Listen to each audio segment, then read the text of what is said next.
एक दिन महाराज घोड़ा पर सवार होकर के घूमने के लिए निकले हैं। लौट कर जब आए हैं तो शर्मिष्ठा के महल के समीप होकर निकले हैं। बोलो गुरुदेव भगवान की जय। जब शर्मिष्ठा के महल के समीप होकर निकले हैं भक्तों,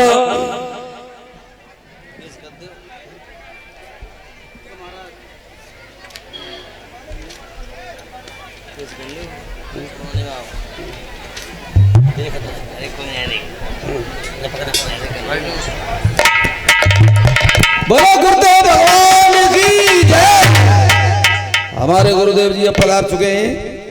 सभी लोग स्थान ग्रहण कर लें। भैया अगल बगल में खड़े हैं। काफी जगह पड़ी हुई है। हमारे प्रणेता श्री देवेंद्र जी ने, भैया जी ने बड़ी व्यवस्था की है आपके सामने। बहुत पिछाई खाली पड़ी है। सभी स्थान ग्रहण करें। धन्यवाद। शर्मिष्ठा ने भक्तों इशारे में बुला लिया। महाराज घोड़ा से उतर कर नीचे आए हैं और एक बात कही, एक बात बताओ महाराज, विवाह के समय जो वस्त्र दहेज में मिलती है उस पर अधिकार किसका होता है?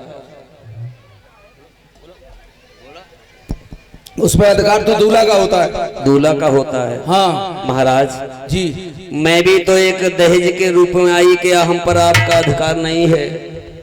हाँ ये तो लेकिन मैं तो वचन में बंध हूँ ना, वचन में बंधा हुआ हूँ। अधिकार तो मेरा है, लेकिन हम आपके पिताश्री जी को वचन दे चुके, इसलिए हमारी मजबूरी है कुछ थोड़ी सी। हाँ भक्तों, उसी समय महाराज शर्मिष्ठा की मीठी मीठी बातों में फंस जाते हैं। शर्मिष्ठा ने कहा मैं आज भोजन बनाऊंगी, हमारे हाथ का भोजन करेंगे। 56 प्रकार के व्यंजन शर्मिष्ठा ने बनाकर तैयार किए हैं। महाराज ने भोजन को किया और ठहर जाते हैं। और प्रतिदिन राजा का आना जाना महल में हो गया। श्री सुखदेव जी समझाने लगे, हे उत्तरानंदन परीक्षित, बारी बारी से शर्मिष्ठा ने 3 पुत्रों को जन्म दिया, अनु दुरहु पुरु।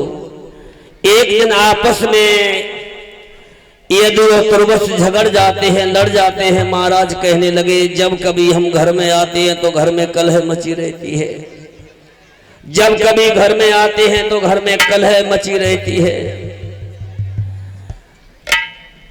शर्मिष्ठा के 3 पुत्र हैं, बड़े प्रेम से रहते हैं, दोनों आपस में झगड़ते रहते हैं। जब कहा कि शर्मिष्ठा के 3 पुत्र हैं, बड़े प्रेम से रहते हैं, भक्तों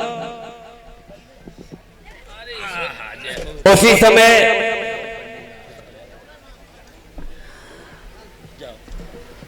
जब सुना कि हमारे 2 पुत्र हैं, दासी के 3 पुत्र हैं, तिल मिला करके उठकर खड़ी हो गई। देवयानी बोली, वाह जी वाह।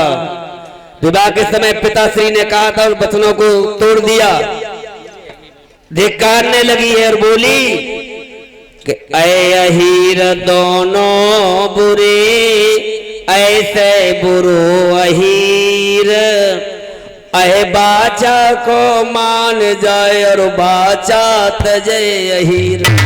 अय कहते हैं सर्प के लिए। सर्प बड़ा खतरनाक होता है और सर्प से ज्यादा खतरनाक अहीर